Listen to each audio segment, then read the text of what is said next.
Hello and welcome to another Archeryshack Shoptalk Podcast. I'm Jeremy. I'm TJ. And today we've got Jackie Wyatt with us.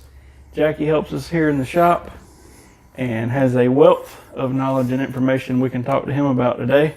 Say hello, Jackie. Hi, guys. He's here with us. Thank y'all for the questions you've been sending in. We've got them. A few people have called the shop and said they appreciated the podcast and that type of thing, and that type of stuff keeps us going. So thanks for letting us know you're listening. We appreciate it, and keep the questions coming. So Jackie, we got Jackie here with us. Jackie, he can tell you more than I can about his history, but I know he was into archery in the 70s. Yeah. And then got out for a little while and then got back in it 10 years ago or so. I started about 1977 and got out about 1983 when the overdraws and all were first starting to come in. Oh, yeah. Kids came along and other things take importance. Kids got older. In 2008, me and my wife decided to start shooting again. And here we are. And now she's pregnant again. No, that's going to get us a lot of money in our pocket if she does that. Oh man, what kind of archery were you and are you involved with? Then or now? Both. Then we didn't have 3D then. Yeah. We were shooting 2D targets. It was a bow hunting class. Basically, I was shooting the bow hunters, indoors, outdoor, field. I was basically doing it all. And basically doing the same thing now. Yeah. Jackie, we got a local club, Kiwi Bowman, and Jackie is over the field shoots there. And we call him the Grand Poobah.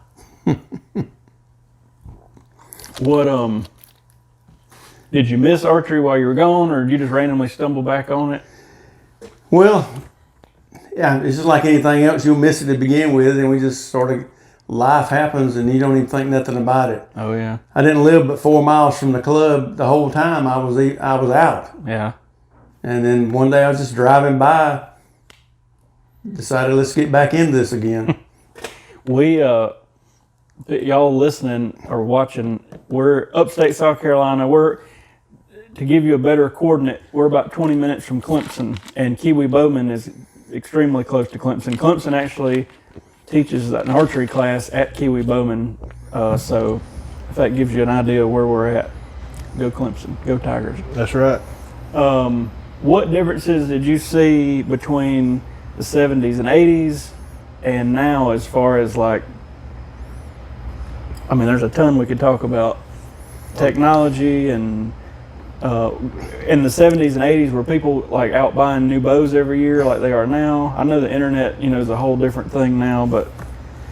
Well, yes and no. We buy used, new. I bought new bows. I bought used bows. We did a lot of tinkering then. You told me you Franken bowed was it a Jennings? A PSE Citation. You took it from a 4-cam to a 2-cam. It was a 4-wheeler to a 2-wheeler. We didn't have cams in. I had about a 10-inch brace height on it. Man. It shot great indoors. That's something else. We had nothing but aluminum arrows. There was no carbon arrows. Yeah. We talked on another podcast, we talked about old school stuff, but we left out a bunch of things. But it's crazy how far stuff came. Back when you started shooting, I probably know the answer to this, but a guy asked us a question about D-loops. Yeah. I remember when D-loops kind of became popular, but whenever I started, it was shooting off the string. How did y'all set up? I shot off the string. My loop was on the release. I shot an old fail-safe. Best release I shot was a fail-safe release, and I had the rope on the release itself is how I shot. Yeah. I just served a knock set on and went with it. And we was running steel cables with double teardrops. Yeah. And I had spare string set up, Pete and everything ready to go in case something happened. Easy to change strings out. I guess 70s, 80s, 90s, we didn't talk about this on the other one either, but you had Jennings was a big player. I had Jennings. McPherson came along big in the early 90s, late 80s, is a speed bow. Yep. PSE's always been around. Martin was big. I'm trying to think of who else. Pearson. Who made the, dang it, I'm trying to think of the company. They went out of business. They had a bow called a New Wave. What was that company called? I'll think of it in a minute. Anyway, we used to still, why can't I think of it? Was it something Point? We used to work on a lot of them still back in Bucks and Bass days, but I hadn't seen one in a while. High Country was around. High Country was big. Mm-hmm. I remember seeing pictures recently. High Country posted a picture. They had a big bus that they would put all their pro shooters on and carry them to the tournaments and stuff. I thought that was cool. Well, so Jackie is heavily involved in a lot of the South Carolina shoots, the Western North Carolina shoots, and all that stuff. Recently, all the meetings were held.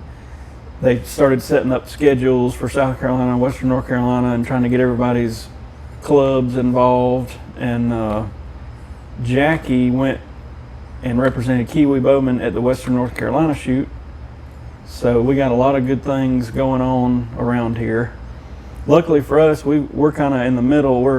We can hit North Carolina, South Carolina, and Northeast Georgia and kind of mix and mingle and all those. I'm trying to think of 1, 2, And 4, then 5. South Carolina we're down to 4 clubs in our SCAA thing. How many's in Western North Carolina? 4 up 4. there. Well, there's 4 clubs in North Carolina and the two clubs in South Carolina that are part of it. So there's 6 total. Wait a minute. There's 5 total. There's 3 of theirs. Gotcha. There's Western Carolina, Blue Ridge, and South Mountain. Okay. They got some hills and stuff up that way, so that's cool. That's in Western. Kiwi's got a big hill on its property, which is cool. Even Tab's got the little valleys. They ain't really big hills, but I just love the bridges at Tab. yeah. South Mountain and Blue Ridge have the big open field, which is the great equalizer.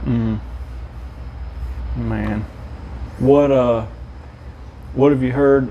I guess I know there's been some rule changes going on amongst things. What have you heard about that? North Carolina pretty much staying the same. They're one of the most consistent, I guess, circuits that I've seen over the years. They don't change too much. They'll keep it the same. Yeah. Let it play itself out. And SCAA, they're pretty much going to basically everything known, except for just a couple of classes. I think there'll be a couple of open classes, and that'll be it. And we've seen that kind of coming. It's like a lot of the pros in the ASA have switched to known. Yeah. I mean, the bow hunters, everybody for the most part is using a rangefinder, and then all your tournament people. I still miss the unknown stuff because it was like 2 sides of the story. Like, not only did you have to judge the distance within a pretty close parameter, but you also had to make a good shot. So now it's down to you just really got to make a good shot because you got to the yardage. Which, I mean, that's fine too. I have fun at both, but there were days in the judging the distance, I'd either have an excellent day or an extremely real bad day and like shoot something in the head. To me, the known class is a more relaxed shoot. It is. Because you just go up, use your rangefinder, set your sight, and shoot. And we were talking about earlier, back in the unknown days, like you were trying to listen to people's arrows for like a flight time and kind of you could know off of that. Like I remember being like, man, that thing flew for a while. So instead of it being like 42 yards, it might be like 45, 46. And then, everybody had their different ways of judging distance. I always kind of backed up and just took a gut estimate, and then I'd kind of bobble back and forth and find my halfway point. And everybody, some people would judge in 10-yard increments, or some people would look at a tree beside it. There's so many ways of doing things. Mm-hmm. We'd watch the arc of the arrows. Yeah. Anything under 37 yards would be pretty flat, and anything over it would have a definite arc that you could see. Is there any, I've been thinking about this, is there any reason to even have a speed limit at all anymore in a known class? I don't see what it would really matter. I think speed may even hurt known shooters. I do too, because you got more room for error. Because me personally, I shoot known class, I shoot known 50, but I can't bring myself to aim for that quarter size lower 12 ring. I still like to aim center 10. Oh, yeah. But yeah, TJ can probably remember better than I can. The first known shoot we shot was 2003. Yep. Down at Sand Dune, down at Myrtle Beach. NFAA, first known shoot that we ever heard of, I think. And we thought it was weird. Yeah, because we was judging yardage, and all of a sudden, I mean, they had the little yellow triangles over the yardage, so technically you didn't have to to use that yardage. You could still guess, but I know I went in like, well, shoot, I know the yardage. I'm gonna give this a whirl. Mm-hmm. And coming out of it, I'm like, man, that was a lot rougher than it was me judging. I remember that too. And like you said before, you still gotta be confident if you're gonna aim at that lower 12. Yeah. And I didn't got to where I'll aim at like the top of it or something, but it's hard to aim right at it. You're just talking about how the speed may hurt you more than it helps you. All the guys that I talked to when we were shooting the unknown, all the guys nowadays, their speed on their bows was 275 to 276. That's where they shot the bows shot the best at. Yep. They didn't push the limit on the speed. Yep. I always felt there was a fine line of you start doing too much stuff to get it sped up, you're gonna lose accuracy. You know what I mean? I don't know, but I just brought up the SCAA schedule for those of you that are around here. We got 4 clubs in it now. This Kiwi, which is up above Clemson and 6 Mile. We got Tab, which is in Gray Court. It's actually, Tab is a convenient club because it's right off 385, so people coming from the lower part of the state can jump off, or the people coming from up Spartanburg Way can jump off. We got Sand Dune, which is right on the south end of Columbia off of 378. It's a great club. I just feel like... That's Midlands. Oh, I done said the wrong thing. Midlands. I just feel like they're in the middle, and a lot of people are like, well, I don't want to drive down that far, and the people down in the low part of the state are like, I don't want to drive up that far. But they got a great course, and then you got Sand Dune and Myrtle Beach, and they got a nice setup. Yeah, they really got a good setup now. I love the shooting platform they built. Yeah, they got a nice platform. They're only like 7 or 8 minutes if you stay at the beach, like on ocean front at the beach in like Surfside area. You can shoot right at 544 and jump over to that little park they're in, so it's pretty nifty.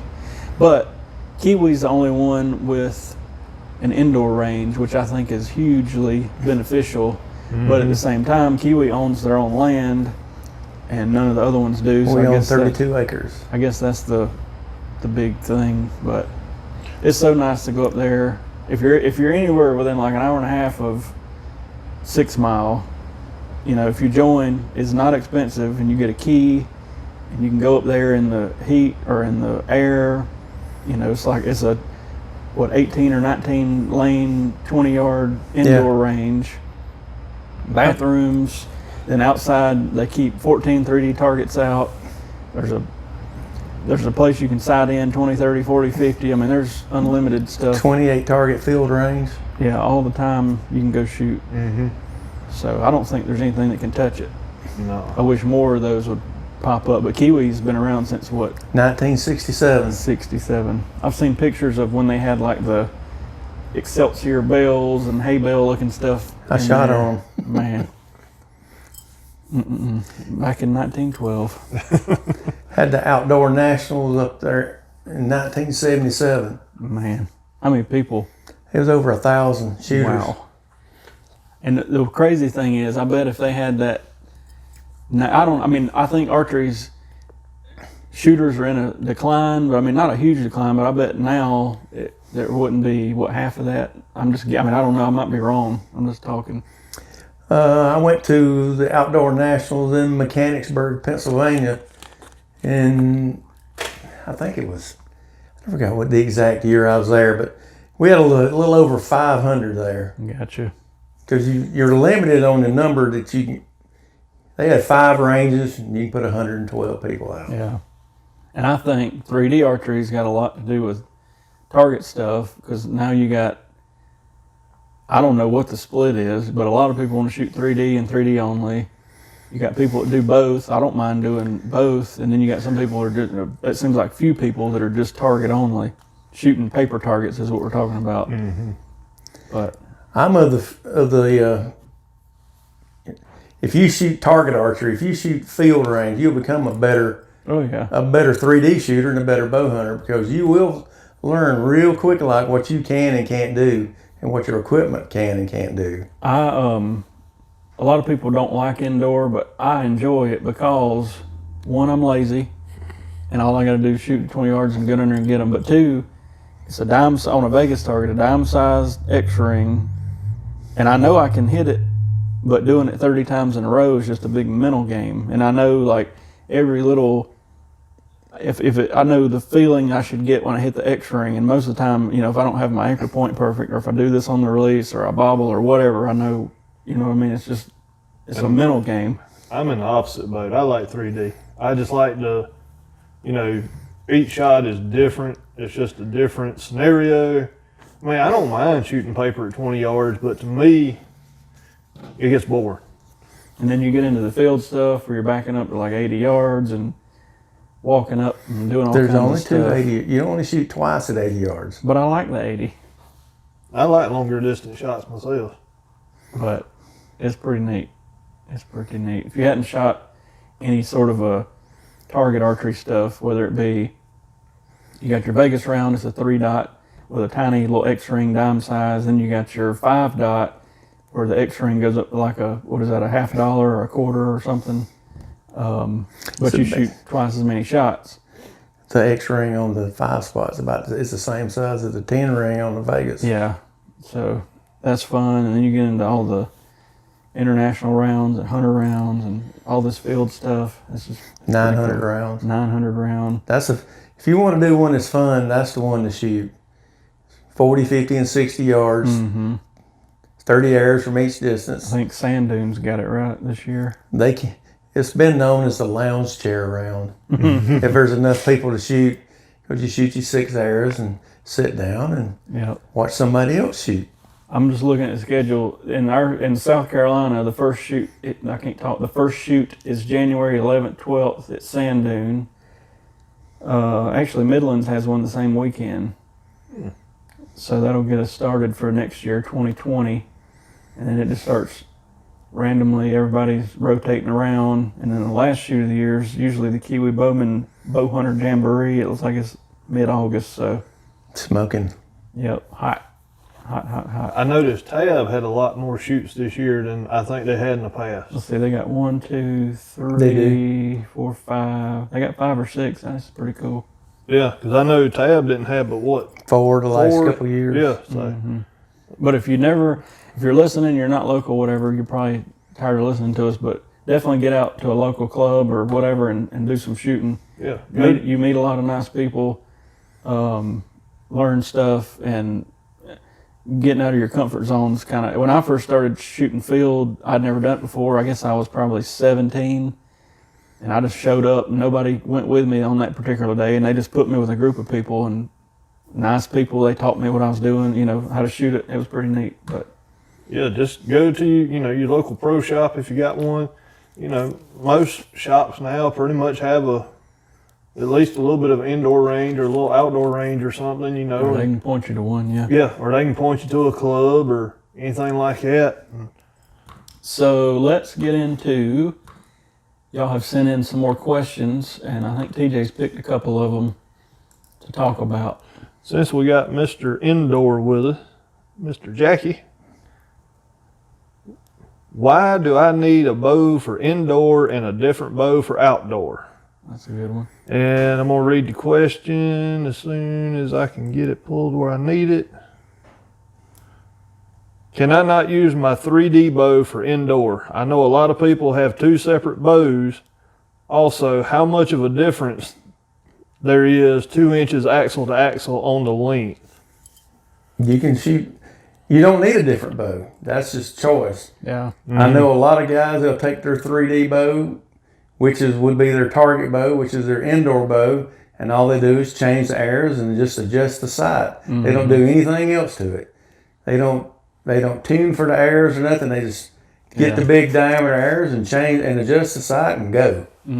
I know many a guy that does that, and they shoot some excellent scores.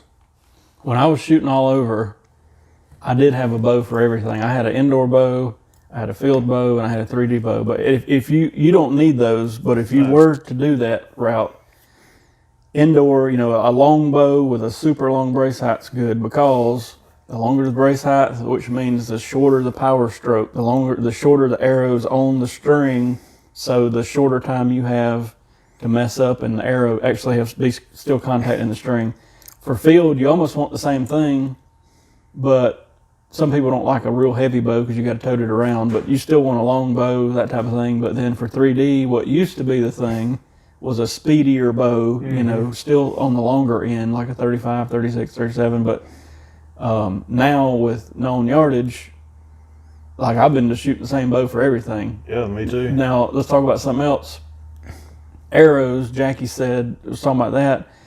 Really, on a field round, on the indoor and on the 3D, you want a big fat arrow to cut the line. But on a field round, if you got any wind and you are shooting out to 80 yards, a skinny arrow is ideal. But I still just shot my fat arrows the whole time. When we went to Sand Dune that time, I did convert to a skinnier arrow, but just by some way possible, it bullet holed with a fat arrow and a skinny arrow. The skinny arrow was just a little bit knocked high sitting in the rest, but it worked, so I just rolled with it.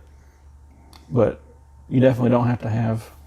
Well, when I started back in 2008, we was using the Easton Light Speeds for 3D. Yeah. We was using them for field too. But when Jeremy said he had different bows, at one time I had 3 different bows set up. Yeah. And they were all Bowtech Constitutions.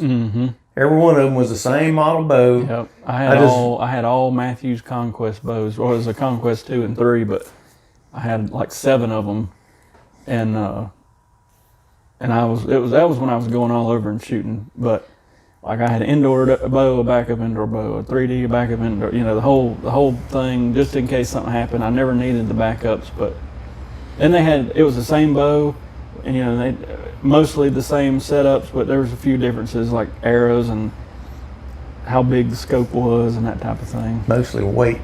Yeah. Poundage differences. Yeah. Yeah, I was gonna say, to me, I think shooting indoor at 20 yards at a 3-spot or a 5-spot, I don't think you need no more than 40 pounds, because really, it's not like you're trying to. As long as whatever your holding weight is, if you are shooting 40s, not so low that you're screwing up your form, what I mean? And then, with known yardage, though, again, it don't matter what it is. Yeah, known yardage is. Well, my known bow is shooting about 260. Yeah. This is according to the bow. I hang around between 270 and 280 usually, but I'm shooting right now, as we speak, I'm shooting a prime CT9 for everything with a big fat PS26 Black Eagle, and I'm shooting about, I think it's on 57 pounds, and I think I'm 275-ish, something like that. But on a hunting bow, I usually shoot mid-60s. If I had a dedicated indoor bow, I'd probably drop it to 50, but hopefully that answers that question. Yeah. Sort of, kind of. Yeah, and basically now you can run one arrow for everything. You don't. When it was unknown yardage for 3D and you wanted to do it all, you needed a speedy. Yeah. Speedy setup, What else you got over there? Let's see. Let me get it pulled up. I said it when we started, but I have been impressed at how much feedback we've gotten. We've only published a couple of these podcast things so far. So. All right. Now here's a good one, because I think I switch back and forth between a thumb release and a wrist strap release. A beginner thumb release. My current release broke. I've been wanting to try a thumb release for a while now. Does anyone have any recommendations on a beginner thumb release for? Let's talk about the differences, and then we'll directly answer his question. So most of your tournament shooters are shooting a handheld release, whether it be a thumb or a hinge or whatever. I'm one of the exceptions. I've shot them a little bit. I don't really know why I'm not. I feel comfortable with a wrist strap, and I always have. And a wrist strap's a little different for me. I had a injury, if you want to call it that, and I still can't feel the tip of my pointer finger. But what year was it? I went to a hinge release in 2014 or 15, and I could shoot that thing great out in the yard. I mean, 100 yards, 80 yards, whatever. But I'd get to a tournament, and in my head, no, this is for score, and people are watching me and all that, and I'd pull it away from my face because I'd ultimately make it fire. And when I'd pull it away from my face, I'd shoot left, left, left. So we went to TJ was with me, we went to a tournament, and I hit a deer like in the head, and I was like, what just happened? So after about 3 or 4 shots, I was like, okay, I need to practice some more. But I remember you launched it into the swamp. yeah, it was bad. It was a bad day that day. I mean, now I'm assuming this guy is probably going to be hunting with it. Yeah, and yeah. so Well, you go ahead. I mean, whatever price range you're looking in, I really don't think there's a bad company out there, a release company. So your True Balls, your Spot Hogs, To me, stands, as cheap as I would go, don't go Walmart cheap. Yeah, They got them little $7 units. Get like the True Ball Max 4. The Hot Shot's got one. Mm-hmm. I think a couple companies have got one that started around 90 or $100. That's cheap as I'd go, because you get cheaper than that, and you can feel the stuff grinding in them. You don't want to do that. Me personally, I wouldn't go no cheap. I wouldn't. About $150 is about the cheapest.